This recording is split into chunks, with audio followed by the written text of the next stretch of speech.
Gracias por dedicar los próximos 6 minutos acompañándome en la exposición de mi trabajo de fin de curso como estudiante de Academia de la Biblia. Casi todos me conocéis, soy Gema y hace unos meses empecé a estudiar Penta, un curso sobre el Nuevo Testamento. Pero entro ya en materia. El libro que he elegido para compartir con vosotros es Tito. Y hay varias razones para escogerlo.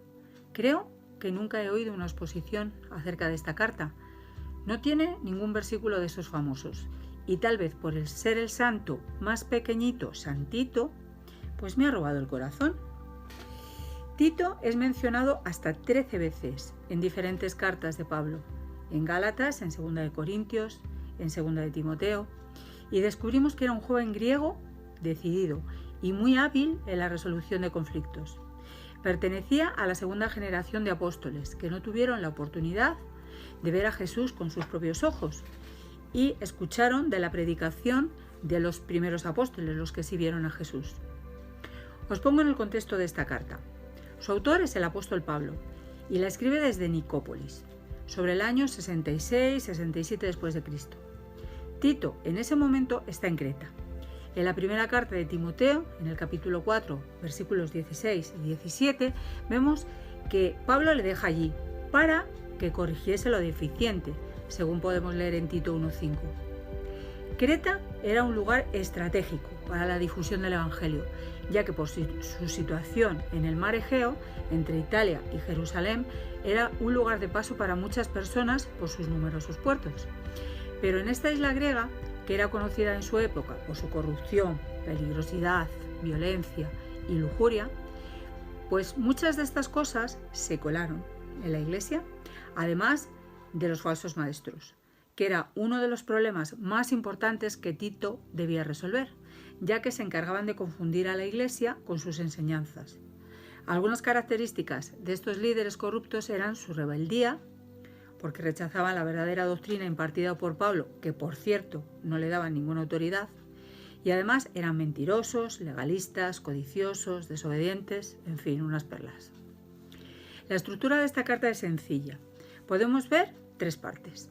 Recomendaciones de Pablo a Tito sobre el carácter y responsabilidad de los líderes de la Iglesia, consejos sobre la sana doctrina, ya que había cuestiones prácticas y teológicas que había que resolver en esa Iglesia, advertencias sobre los comportamientos y actitudes de los miembros de la Iglesia en un contexto tan complicado como era Creta. La carta a Tito está muy relacionada con las 2 epístolas a Timoteo. Tanto Tito como Timoteo eran jóvenes cuando se comprometieron con Jesucristo y con la misión, y sus pocos años no fueron problema para estar llenos del Espíritu Santo y para que Pablo confiara en ellos. En estas 3 cartas pastorales, Pablo habla acerca de los requisitos de los que sirven en el liderazgo de la Iglesia, y muchos de ellos tienen que ver con el carácter y el orden en su vida familiar, y no tanto en que conozcan la sana doctrina a la perfección o tengan muchos dones. Tanto Tito como Timoteo han viajado y servido a las iglesias con Pablo y han sufrido con él. Saben de primera mano que su llamado y el relevo que Pablo les está ofreciendo no va a ser nada fácil. La carta de Pablo a Filemón también es otra epístola dirigida a una persona, a diferencia de las otras que van dirigidas a congregaciones. Pero seguramente Primera y Segunda de Timoteo, Tito y Filemón fueron leídas en congregaciones y su valor y la enseñanza que tienen llegan hasta nuestros días. Los versículos que más destacaría de esta epístola son Tito, en el capítulo 3, los versículos del 4 al 7, porque tienen una gran carga teológica y además son un resumen perfecto de la obra redentora de Jesús a nuestro favor. Os los voy a leer porque merece la pena. Pero cuando se manifestó la bondad de Dios, nuestro Salvador, y su amor para con los hombres, nos salvó. No por obras de justicia que nosotros hubiéramos hecho, sino por su misericordia, por el lavamiento de la regeneración y por la renovación en el Espíritu Santo, el cual derramó en nosotros abundantemente por Jesucristo, nuestro Salvador, para que justificados por su gracia viniésemos a ser herederos conforme a la esperanza de la vida eterna.